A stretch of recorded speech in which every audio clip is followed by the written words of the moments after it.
कौन देवता के गढ़ल सवारल हाऊ हो कौन देवता के गढ़ल सवारल हाऊ हमरा खातिर जमी पे उतारल हाऊ तोहर अखिया बकैले दीवाना ये जाना बड़ुअन मोले ऐसन खजाना हो बड़ुअन मोले ऐसन खजाना तोहर जोड़ा न दोसर जाना ना ये जाना बड़ुअन मोले ऐसन खजाना तोहर जोड़ा न दोसर जाना ना ये जाना चनवा से रंग लेके चेहरा बनवाले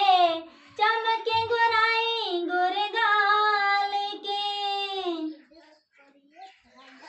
करी रे बदरिया से केसिया सवर ले लागत फुर्सत निकाल के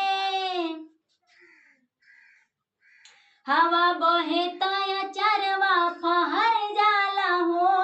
मुड़ के देखी त नजरिया ठहर जाला हो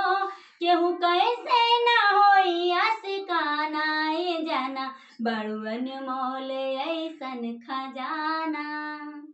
हो बड़ुअन मोले ऐसन खजाना तोहर जोड़ा न दोसर जाना ना ये जाना बड़ुअन मोले ऐसन खजाना तोहर जोड़ा न दोसर जाना ना ये जाना हो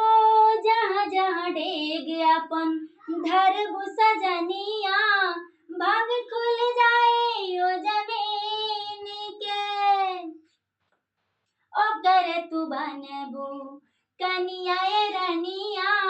लाल होई किस्मत जे छीन के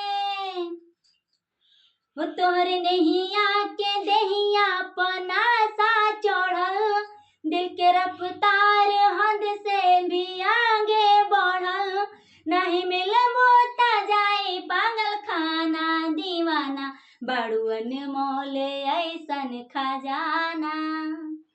हो बड़ुअन मोले ऐसन खजाना तोहर जोड़ा न दोसर जाना ना ये जाना बड़ुअन मोले ऐसन खजाना तोहर जोड़ा न केहू जाना ना ये जाना बड़ुअन मोले ऐसन खजाना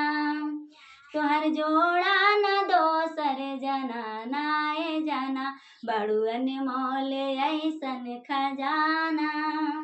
तोहर जोड़ा न दोसर जाना